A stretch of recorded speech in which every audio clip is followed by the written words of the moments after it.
lot of. And one of the players asked him is, how did you stay motivated when you had so much success for so long?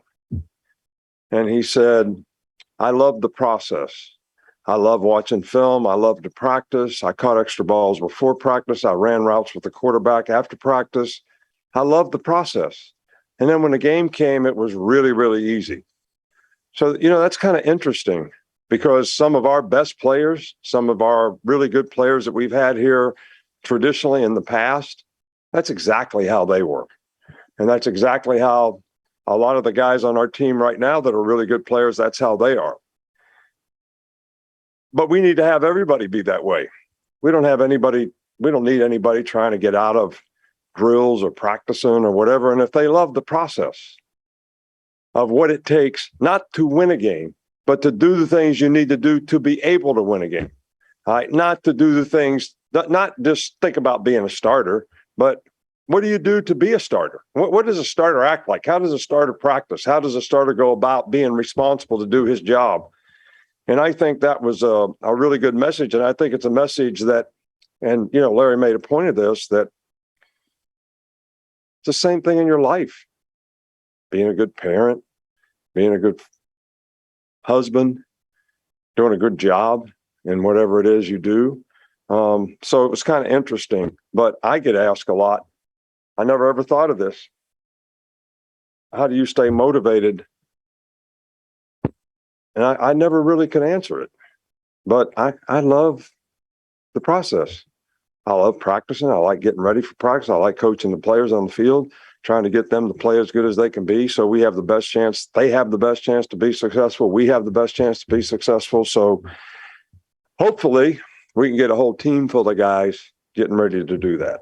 So, the only injury we have is, Jojo got a Jones fracture in his foot in practice a couple days ago. So those things are probably 6 to 8 weeks. So we just have to see how it goes. But hopefully, maybe by October 1st or something like that, he'll be close to being ready to come back. But he was doing a really, really good job, having a really good camp, probably the best he's been on a consistent basis. You just saw a guy that grew up and was playing with a lot of confidence. So we'll miss him for a while, but, we want him to get well, and I'm sure he'll contribute to the team at some point in time this year. Across college football, we have seen these new sort of tight ends that flex out and have wide receiver skills. You guys have had that in the past, and you may have it in the future with Amari Nyblack. What do you think's given rise to that sort of tight end? Well, I actually say a tight end is, back when I was coaching at the Houston Oilers, a tight end in the National Football League was a guy that put his hand in the dirt beside the tackle. If you talk to Ozzie Newsome, who's a great friend and an Alabama guy and a really good player here and for a long time in the NFL, that's what he did. But now a tight end is really three things. A tight end does that sometimes. A tight end flexes out and plays like a wide receiver sometimes. A tight end is in the off-the-ball position, and he does a lot of things an old-fashioned fullback used to do. So it's kind of difficult to find someone who has the skill set to do all three of those things well. We've had some really good tight ends around here. I'm encouraged by the guys that we've been able to recruit, the young guys that we've, brought in this year, but they have to focus on their development and, develop a little better understanding of the offense. But I think they have, really good ability. Looking at the receivers, the returning receivers, not the transfers, how have you seen them progress since the end of last season? I already talked about JoJo.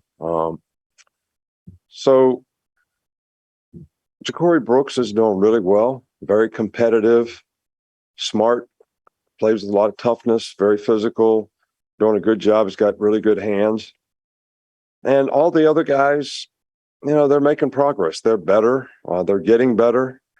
I think they're, doing a pretty good job. But I think there's a lot of competition at that position between new guys, transfer guys, freshmen, old guys coming in. So be interesting to see how they do when, we scrimmage on Saturday. I'm kind of different than everybody else. A lot of these coaches we got, they want to get in the huddle and tell everybody what to do. Well, unless you get in the huddle in the game and tell them what to do, we got a problem. So sometimes you got to let the players play.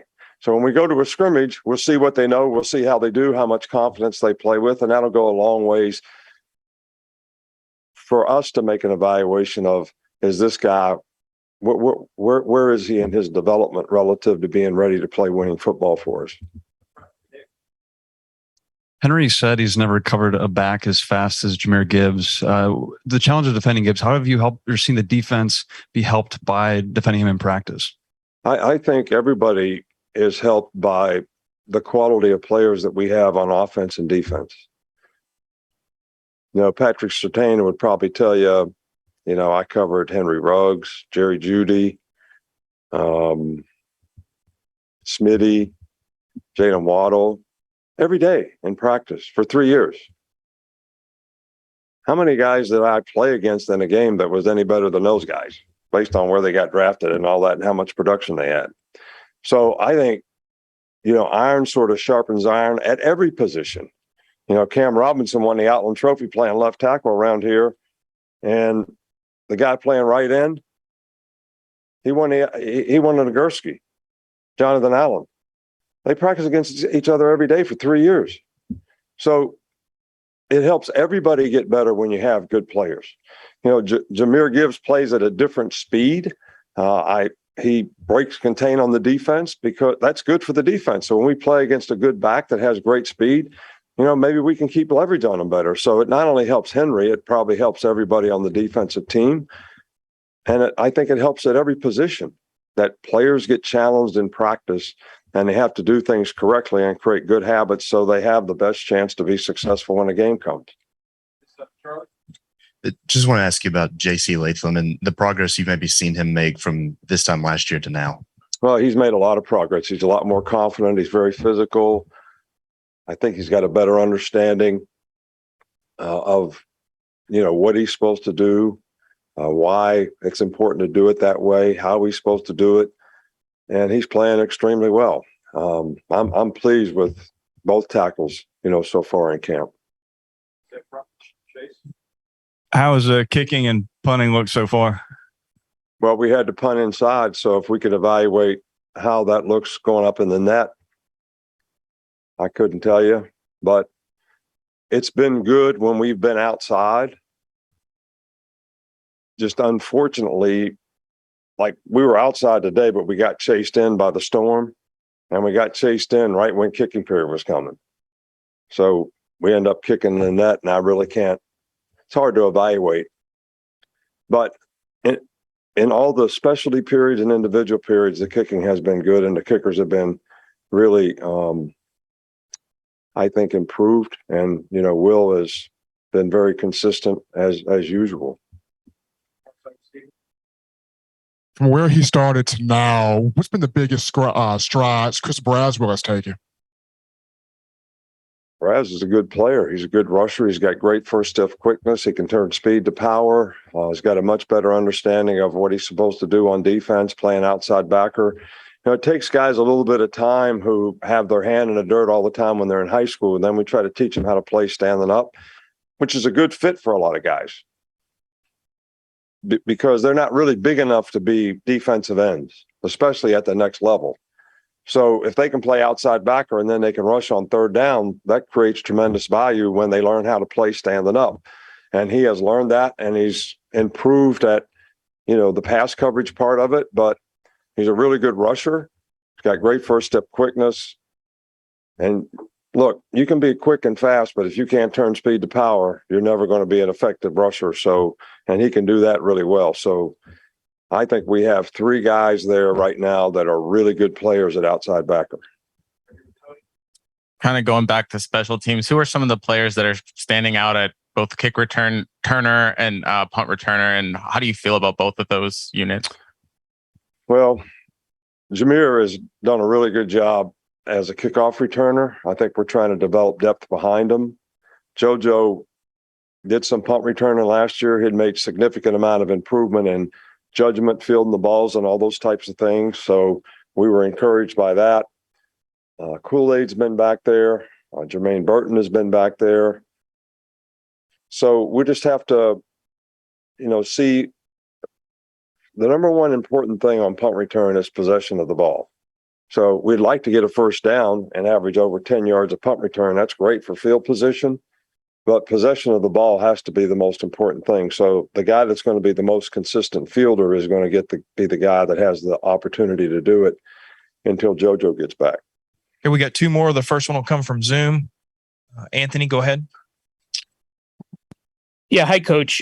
General question about the program here with a new season starting. So with Dan Lanning hired at Oregon, there are 6 of your assistants from the same 2015 staff who are head coaches: Kiffin, Cristobal, Tucker, Napier, just to name a few. What does that mean to you and the program? Is that something that you ever sit back in and sort of think about?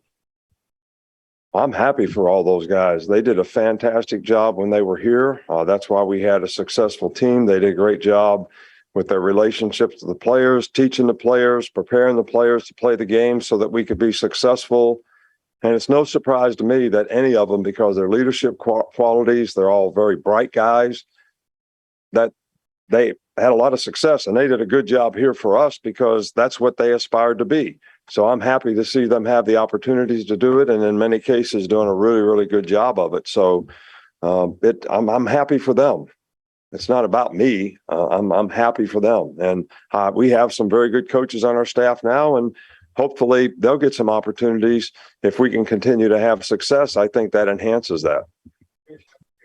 Thank you. Coach, when you look at Will Anderson Jr. and of course Bryce Young, two different personalities there, one fiery, one a little bit, cool as a cucumber. I want to know, how does that dynamic help, having those two personalities as leaders?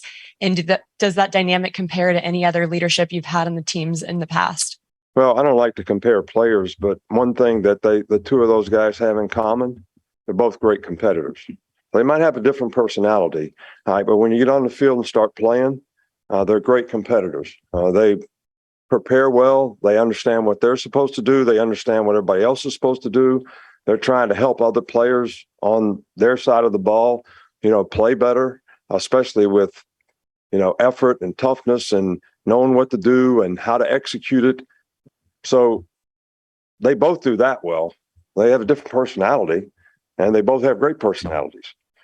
But when it comes to being competitive, they're a lot alike.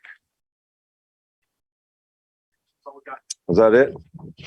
So I'm supposed to smile and say thank you.